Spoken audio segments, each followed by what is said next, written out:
দাড়ি রাখতে চায় কিন্তু স্ত্রী রাখতে দেয় না, এখন আমি কি করতে পারি বলেন? সংক্ষেপ করে বলতে এসব কথা কেমনে সংক্ষেপ করতাম বলেন? স্ত্রী যদি দাড়ি রাখতে না দেয়, কি বলে স্ত্রী? স্ত্রী বলে, দেখো তুমি দাড়িটা রাখিও না, কারণ তুমি দাড়ি রাখলে আমার কাছে ভাল লাগে না, কিরম খ্যাত খ্যাত লাগে, চাচা চাচা লাগে, আমার শরম লাগে, তুমি দাড়ি রাখলে আমার কাছে ভাল লাগে না, এই তো বলে স্ত্রী। স্ত্রীকে বলবেন, ঠিক আছে, তোমার কাছে যখন ভালো লাগে না, এই দাঁড়িয়ে আমি কেন রাখবো? অবশ্যই ফেলে দিব, চেষে ফেলবো। তুমি যেটা পছন্দ করো আমি কেন রাখবো? তুমি আমার স্ত্রী। এরপরে বলবেন, আচ্ছা আমারও তো একটা কথা আছে, তোমার তো বলা হয় না, তোমার মাথার চুলগুলো আমার একদম ভাল লাগে না, একেবারে অপছন্দ, প্লিজ তুমি একটু শেভ করে ফেলো, একদম ওমরা করে যেরকম নেড়া করে এরকম নেড়া করে ফেলো। এটা বলার পরে বউ কি বলবে? পরের লাইন কি হবে বলেন? বউ বলবে, সব ঠিক আছে তো তোমার? মানে মাথা কোনো সমস্যা হয় নাই তো? তোমার তো ডাক্তারের কাছে যাওয়া দরকার, মানসিক ডাক্তার দেখান, তো পাগল হয়ে গেছো, মেয়ে মানুষের চুল চাষতে বলতেছো, তুমি তো পাগল হয়ে গেছো। এবার বলবেন, শেষ হয়েছে তোমার কথা? যদি কি শেষ কি হইব? তো বলবেন যে আমিও তো ওইটাই বলতে চাইছিলাম, আমি বললে তো তুমি চেত্তা, যে মেয়ে মানুষ আল্লাহ তার মাথায় চুল দিছে তার সৌন্দর্য, তো পুরুষ হিসাবে আল্লাহ আমাকে দাড়ি দিয়েছেন, এটা তো তোমাকে দেয় নাই, মহিলাকে দেয় নাই, এটা তো পুরুষত্বের মার্কা, এটা পুরুষের মার্কা, এটা তো আরেকজনের না, এটা আমার আছে, এটা তো আমাকে আল্লাহ তাআলা দিয়েছেন, তোমাকে দেন না, এটা তো আমার মার্কা।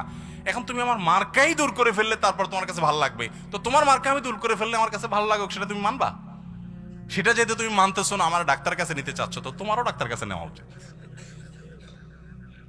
এই জন্য আমি বলি, আপনারা রাগ করেন না, যাদের কাছে দাড়ি ভালো লাগে না তাদের হরমোন টেস্ট করা উচিত, তারা আসলে পুরুষ না মহিলা।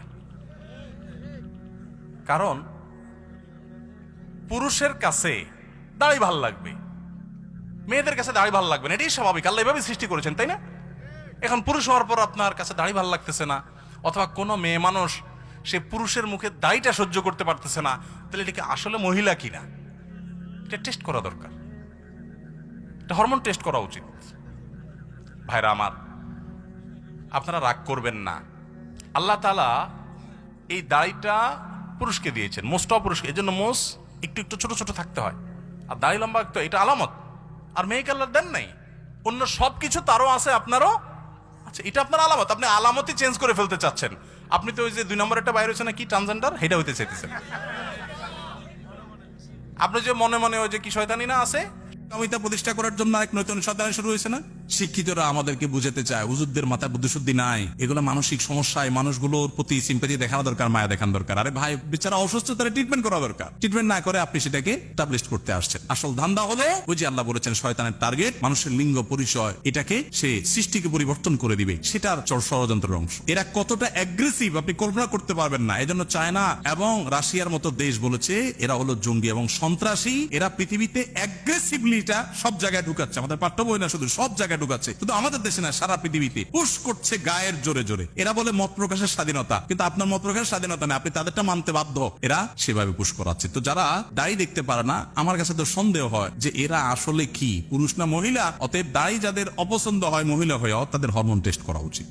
আজ যেই জায়গায় মাহফিল অনুষ্ঠিত হচ্ছে, এই জায়গাটাতে আমি গত বছর এসেছিলাম গভীর রাতে অন্ধকারে, কিছুটা গাড়ির লাইটে এবং মোবাইলের আলোতে এই জায়গায় আমরা দেখার চেষ্টা করেছি, তখন এই জায়গায় ভরাট ছিল না এবং এত সুন্দর প্রতিষ্ঠানও সেখানে ছিল না। তো গত বছর এই এলাকার কৃতি সন্তান, তরুণ এবং উদীয়মান আলেমে দ্বীন, ঐতিহ্যবাহী দ্বীনি শিক্ষা প্রতিষ্ঠান জামিয়া কাসেমিয়ার সম্মানিত শিক্ষক এবং আমাদের অত্যন্ত ভালোবাসার মানুষ শেখ মাওলানা সিফাত হাসান হাফিজাহুল্লাহ, তিনি এলাকার মানুষের জন্য এবং এই এলাকার মানুষ ছাড়াও পুরো দেশের মানুষের জন্য অত্র এলাকায় একটি চমৎকার এবং অসাধারণ তার যে চিন্তাধারা আছে সেগুলোকে ধারণ করে লালন করে একটা দ্বীনি শিক্ষা প্রতিষ্ঠান গড়ে তুলবেন, এটা তার স্বপ্ন ছিল। তিনি তার এই স্বপ্নের জায়গাটা আমাদেরকে ঘুরিয়ে দেখিয়েছিলেন গত বছর। আমি আল্লাহর দরবারে অশেষ শুকরিয়া জানাচ্ছি যে 1 বছরের ব্যবধানে মাত্র সেই জায়গায় মাদ্রাসা গড়ে উঠেছে, সেই জায়গায় মাদ্রাসার প্রাঙ্গণে আমরা আজকে এই দ্বীনি মাহফিলের আয়োজন করেছি। পারছি, কথা বলতে পারছি।